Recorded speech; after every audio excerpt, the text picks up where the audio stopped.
On tonight's Gwinnett Prep Rally, playoff berths were handed out and a huge upset shook up Region 8. Central Gwinnett and Parkview needed 3 overtimes to decide things in a game that came down to the kicking game. Archer played South Gwinnett tight early, but a big second half locked up an 11th game for the Comets. Second place in Region 7 was on the line as Collinsville traveled to North Gwinnett to take on the Bulldogs. Norcross kept its stranglehold atop Region 7 with a dominant showing against Peachtree Ridge. All that and much more on this edition of GPR, and it starts right now. For 20 years, there's only been one home for high school sports, Gwinnett Prep Rally. Hello and welcome to Gwinnett Prep Rally, now in our 20th season of covering high school athletics in Gwinnett County. And you can catch the show right here on GCPS-TV for all the football, basketball, soccer, and baseball action from Class 6A all the way down to Single A. I'm Todd Klein alongside Will Hammock from the Gwinnett Daily Post. And Will, the state softball championships took place this past weekend, and 2 Gwinnett County teams brought home the championship. Yeah, really, softball's become a sport where Gwinnett's been dominant once again. Really played some great softball down there once again in Columbus. Buford, 6 straight state championship for the Wolves. That's definitely a phenomenal accomplishment for the Wolves. And then you look at Archer winning their first state championship, not just for their softball program, but for their school. Also a great run by Archer and their star pitcher, Nani Cabrales. And I think we also need to talk about Wesleyan. They made a great run at the state tournament, almost winning their first softball state championship. Well, congratulations to both of those teams, and special thanks to the Gwinnett Daily Post for all those great photos. Well, time to turn our attention to the gridiron, and the Parkview Panthers look to be in complete control of Region 8, but a trip to Central Gwinnett this past Friday night would change the entire complexion of the title race. And GPR's Nathan Shutter was there for the triple overtime thriller. Central Gwinnett looking to pull the upset over visiting Parkview, but it was the visitors getting on the board first. Justice Rosser takes a direct snap and gets into the end zone for the Panther touchdown, and they take a 7-0 lead. Second quarter, the Black Knights will equalize. Eman Westmoreland with a play-action fake, and he finds Kaya Brown in stride and find his way in for the touchdown, and we go to the break tied at 7. Second half, Central Gwinnett on the move. Westmoreland dumps it off to Justin Brownlee. He uses his legs for a nice gain, but they would settle for a field goal and a 10-7 lead. Later in the quarter, Black Knights threatening as Westmoreland airs it out to the end zone, and Jonathan Hawkins is all alone for 6 to give Central Gwinnett a 17-7 advantage. Westmoreland can't handle the low snap. He tries to get rid of the ball, but it's picked off by Kyle Williams, and he's going to return it all the way for the Parkview touchdown. And we are all tied up at 17 apiece. Black Knights threatening inside the 5-yard line.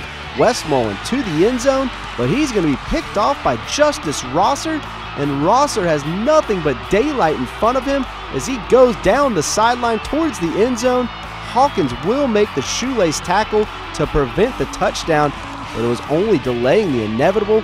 Rosser on the carry. He fights through a crowd and gets in for the touchdown to give the Panthers a 24-17 lead. Time winding down in the fourth. Black Knights need to score. Westmoreland airs it out to the end zone, and Adam Riley makes the grab. We are all tied at 24 and heading to overtime. In the second overtime, Parkview with a chance to win it with a field goal, but the Central Gwinnett defense comes up with a block, and we are going to a third overtime. After a defensive stop, the Black Knights with a chance to win the game with a field goal, and Samir Ramich comes up with a huge boot to seal the upset as Central Gwinnett hands Parkview their first region loss of the season, 30-27 in triple overtime. Well, Will, what a crazy game. Kind of sums up the Region 8 race a little bit. Just when you think you have it, understanding of what's going on there, somebody pulls an upset. And in this case, Central Gwinnett, what a great win for the Black Knights, but really maybe also a case of what could have been for this program. Maybe a team that should have been in the playoffs had they played well, played better earlier in the season. Yeah, they kind of hit a midseason losing skid that hurt them, and then getting Eman Westmoreland, having him hurt midway through the season didn't really help that offense at all. Put those things behind them. I mean, they definitely could have been a playoff team. You look at the talent in this team, and I think you saw it in this game, showed what kind of potential that they have. They had a couple of special teams plays, and give them credit. I mean, it really could have folded several times when those things went against them, but the Black Knights kept fighting back, kept fighting back, and got the biggest win for Coach Todd Wofford in his 3 seasons there, and probably the biggest win Central's had in quite some time. And coming into this one, Will, it looked like we had kind of already crowned Parkview. They looked like they were going to waltz into the Region 8 title. Now it gets very dicey for the Panthers, who have a tough road ahead. They're going to have to win out if they're going to win this region title. Yeah, for me personally, I thought they'd take care of Central and beat Burkmar in the next game. And if you do that, Parkview is just coasting to the region title. It wouldn't have mattered what happened in Week 10 with South Gwinnett. But now they're facing a very tough test against South Gwinnett. I think South Gwinnett may be the favorite in that game. South's playing pretty well right now, so it's going to be tough for the Panthers to win that region now. They really kind of threw their chances away a little bit by losing to Central. Well, back to the highlights and another crucial Region 8 showdown featuring 2 teams with playoff aspirations as Archer went on the road to face South Gwinnett, with the winner locking down a spot in the state playoffs. GPR's Matt Pelkey has all the action from Snellville. The South Gwinnett Comets hosted the Archer Tigers Friday in a battle of 6-2 teams with big playoff implications. First quarter, Tiger quarterback Gabe Taylor back to pass. He thinks he has a man, but Comet linebacker Colton Nash comes flying in to pick it off.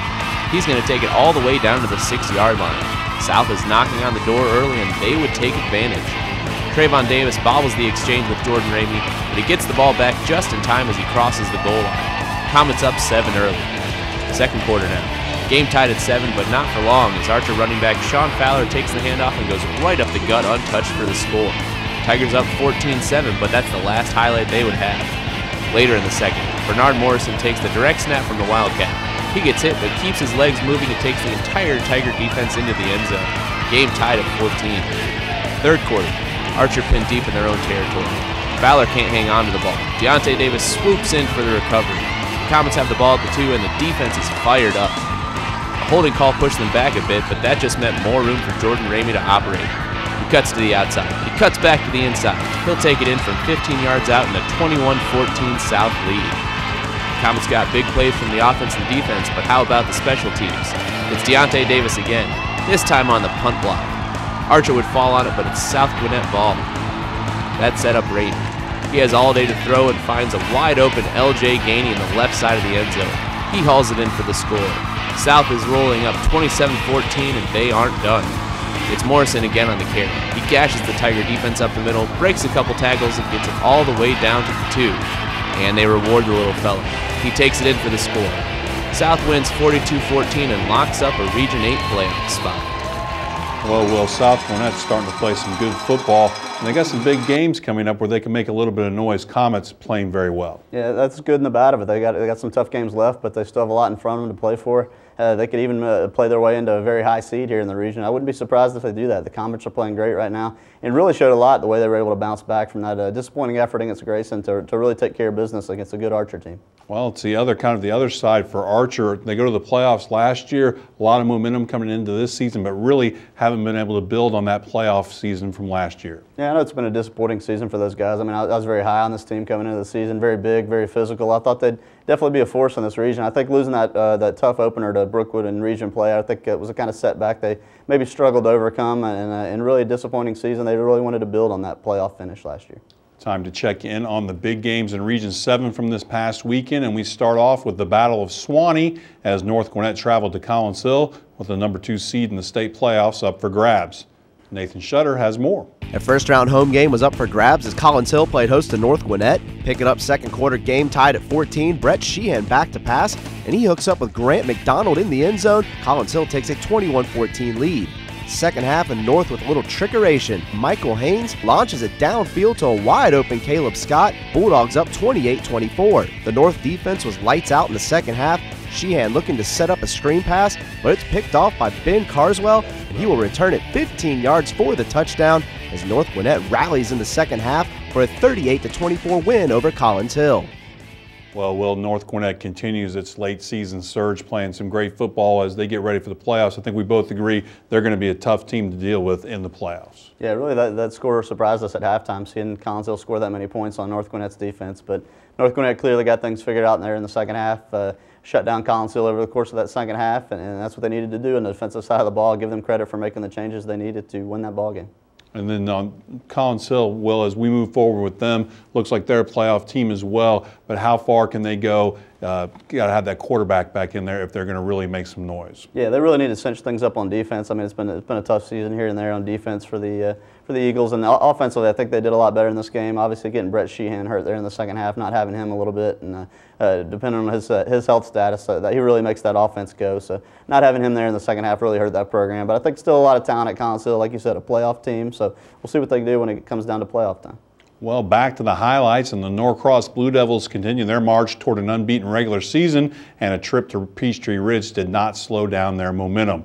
Matt Pelkey has the call from Suwanee. Peachtree Ridge looking to play spoiler while Norcross needed a victory to clinch the Region 7 title. Lions threatening early, but Bryson Sellers is going to lose the football. Kevin Muhan picks it up for the Blue Devils. He stumbles on the return, but Norcross has the ball. Joseph Wilbur hands it off to Miles Autry on the end around. He appears to be stuffed for no gain, but somehow bounces out of the pile and breaks free into the secondary. 67 yards on the touchdown run, and Norcross grabs a 7-0 lead. Later in the quarter, the Blue Devils offense is back on the job. Wilbur looking downfield and hits Trey Smith in stride for a 31-yard touchdown. Norcross cruises to a 36-3 victory over Peachtree Ridge and clinches the Region 7 title, ending North Gwinnett's 3-year reign as champions. Well, Norcross is kind of doing what we thought they'd do all year. They beat North, and they've just been cruising ever since. They lock up this region title, which is great. Congratulations to Keith Maloof and his program, but they have bigger fish to fry than this. Yeah, they think this team is definitely one of the most talented they've had, and you want to see that in the postseason. You want to see them play their best football down the stretch. They're going to have a very tough road in the state playoffs. They're going to be in a very tough quadrant, but like you said, they want to play best at the right time of the year, and I think they have the talent to do it this year. I hope Keith can put it together and make a strong playoff run. It's been a tough run here for Peachtree Ridge, kind of getting ready to regroup. How do you see Peachtree Ridge? It's almost kind of starting to get ready for next year. Yeah, definitely. There's a lot of young talent over there at Peachtree Ridge. I think the younger programs and the middle school programs are going to be fine over time. You're going to see Peachtree Ridge being a playoff contender once again, but a very tough season for the Lions. It was not the way they wanted it to go this season. I think they wanted to be back in the state playoffs, but there's a lot to build on over there, a lot of talent, like I said, and I think the future's still bright.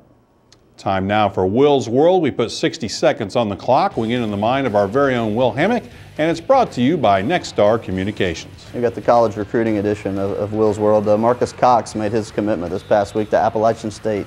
He's a guy, I think, the kind of player that Appalachian State really has had a lot of success with in the past, a Division I football player. I think he's got that kind of Division I talent. But at the Appalachian State level, he's going to be a star. He's going to put up big numbers up there, a very explosive offensive player, can do a lot of things, catching and running the ball. Norcross Shayla Cooper, she also made her college commitment over the past week. She committed to Georgetown.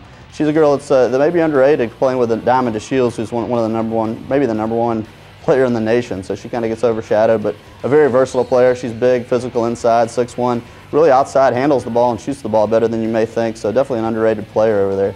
And also going over to Wesleyan, more recruiting news. Katie Firking from Wesleyan going to be an Auburn Tiger, which I was pretty excited about. But Katie's a very versatile athlete. She's a state champion in track and field, and so you know she's a very good athlete. Also a tremendous softball player for the state runner-up softball team. And as a basketball player, her future's there. She's a great shooter, very versatile, handles the ball well. Going to play in the wing as a 6'1" player, so has that size to be a very exceptional college player.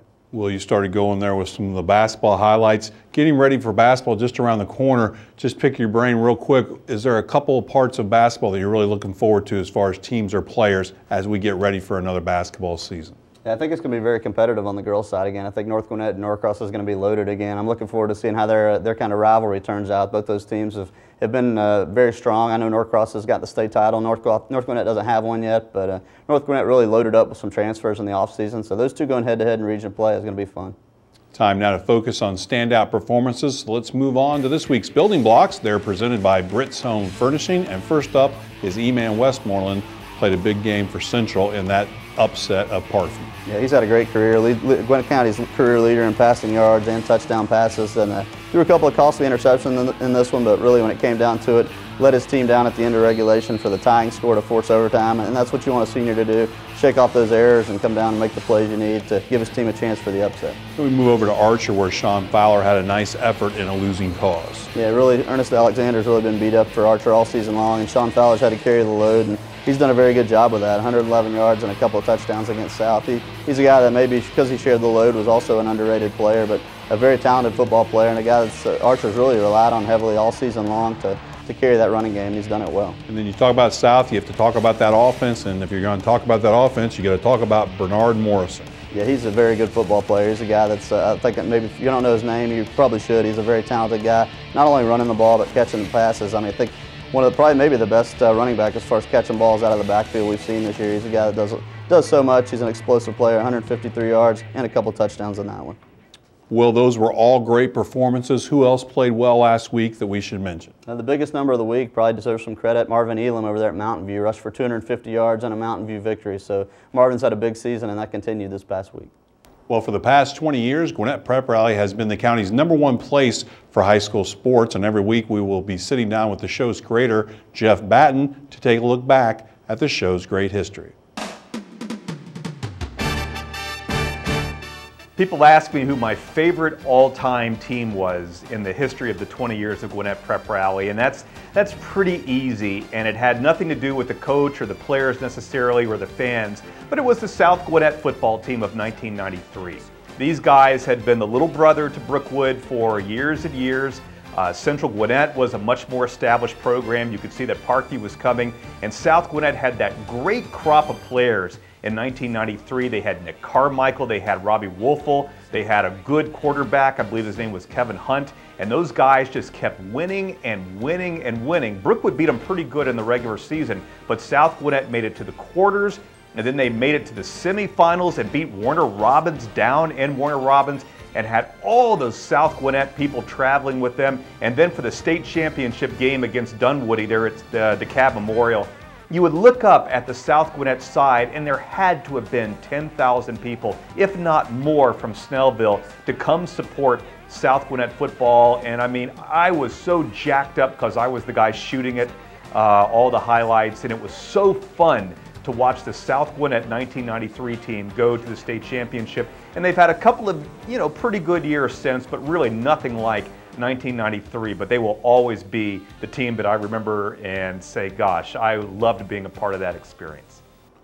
Well, Will, it's hard to kind of remember back that far. Kind of predates both of our employment here in Gwinnett County. But the thing was, it used to be it was a big deal for a team to make a run. Now, every year we're expecting a Gwinnett team to either contend or go win a championship. It was really a novel thing when South Gwinnett made that run. Yeah, it was definitely a cool run. I think also being a kind of a surprise team, like we talked about earlier, did not win their region, lost to some of their rivals during the regular season, but really put it together in the postseason and got everybody excited, playing their best football at the right time. Coach Larry Williamson and staff, I know they really enjoyed that run, and it really put South Gwinnett football on the map. Like Jeff said, they kind of been forgotten for several years in the football realm here in Gwinnett County, but that run really pushed them back to the forefront. Time now for Will to peek into his crystal ball and give us predictions on some key matchups on the gridiron this week. It's brought to you by Tommy Lee Carpets. We call it Beat the Post. We'll give you a chance to do exactly that, and we'll start off with the Battle of the Green Flag, Berkmar at Parkview. Yeah, Parkview needs to get back on track this week, and I think they'll do it and beat Berkmar pretty handily. And we have a private school showdown, Wesleyan at GAC. Yeah, these teams, a lot of these kids know each other, a lot of the parents know each other, so it should be a pretty good turnout, a fun football game. I think GAC is a little more involved, a little more farther along in their development. I like the Spartans to win. Can Central Gwinnett keep things going against Decula? I like Central the way they're playing right now. I mean, they knocked off the #1 team in the region. I think they're going to keep that momentum going. Decula's definitely an underrated team, but I think Central's going to win a close one. Collins Hill looks to bounce back. They go on the road to Duluth. Yeah, I think Collins Hill will get the bounce back here. Duluth's a tough team. You can't really look past them. They have a lot of explosive power on offense. Have some defensive problems. I think Collins Hill's offense will be able to exploit, and the Eagles will win. And then finally, we have the Battle of Snellville, Brookwood, and South Gwinnett. Who wins this one, Will? Yeah, this one could go either way. I think there's going to be a lot of points scored in this one. I think Brookwood being at home, I give them a slight edge. I'm going to go with the Broncos. All right, that's going to do it for this week's GPR. Be sure to join us next week for more highlights and features with a full slate of Friday night football. You can see Gwinnett Prep Rally every Tuesday through Friday right here on GCPS-TV, and you can go to GwinnettPrepRally.com for all the scheduling details. For Will Hammock and all of us here at GPR, I'm Todd Klein. Thanks for watching, and we'll see you under the lights. Grab some wood there, bub.